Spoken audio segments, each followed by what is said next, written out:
Okay, let's first go to the scripts folder where we write all our Python scripts for week 1. Let's now create the sensor_info_publisher.py file where we will write our new ROS publisher node. And there is our file. We now use the template publisher script so that we will only modify the relevant sections as per our needs.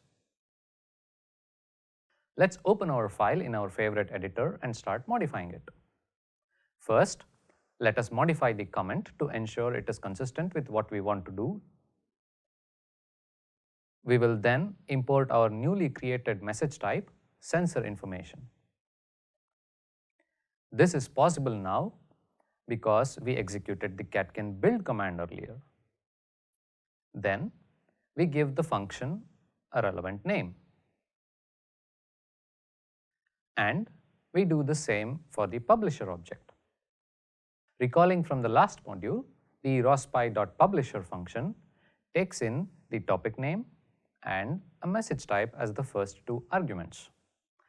Let's use sensor_info as the topic name, and the message type is of course sensor information. Then let's also give the ROS node a meaningful name, sensor_info_publisher. Okay, we now have to create the message data structure template and fill it in with relevant information. Let us create the message data structure of type sensor information. We will call this object sensor_info. Then we fill in the fields of the data structure with the contents. First, we fill in the header information for the ROS sensor message type with the timestamp and the reference frame for our distance data from the sensor. Then we fill in the sensor data information. So what was the first element again? Oh, radiation_type. So we fill that in like this. Then we update the field of view information, then the min range, and then the max range.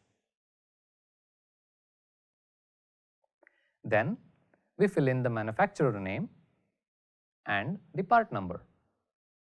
Let's say the manufacturer is the ultrasound company and the part number is 123456. Now we are talking about sensor information here, so it should be constantly updated before publishing. Hence, let's update the sensor data in a loop. And also, in this course, we have provided a utility function that simulates a distance sensor. It constantly reports the maximum range, which indicates there is no object detected, but occasionally prints a value within the min and max range, and that function is called getSensorData, which takes the sensor type, the min and max ranges as arguments. So let's do that.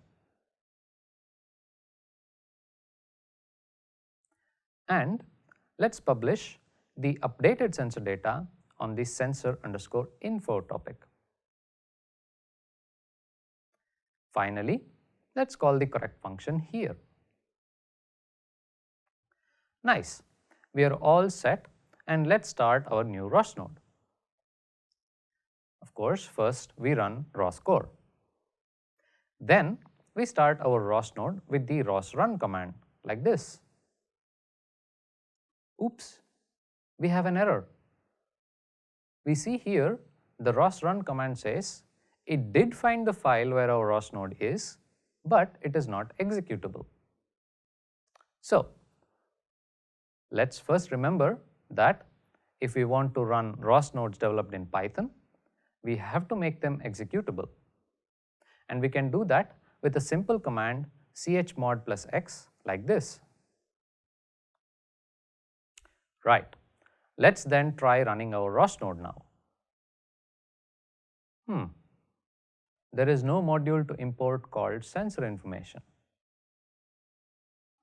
But we added it.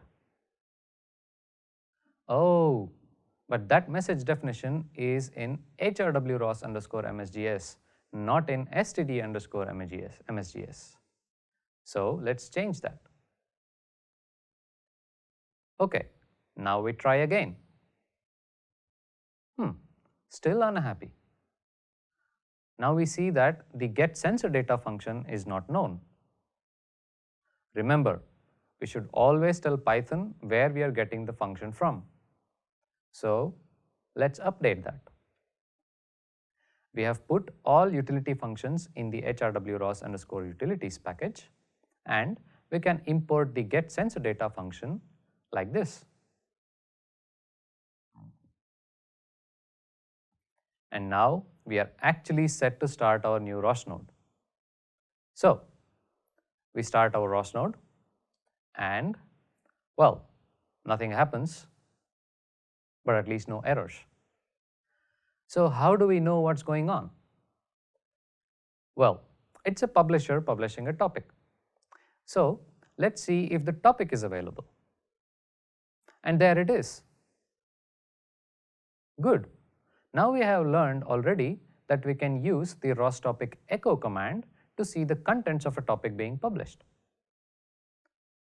And there we have the contents, a timestamp, the reference frame, and the sensor data. All right, before we conclude, one last thing.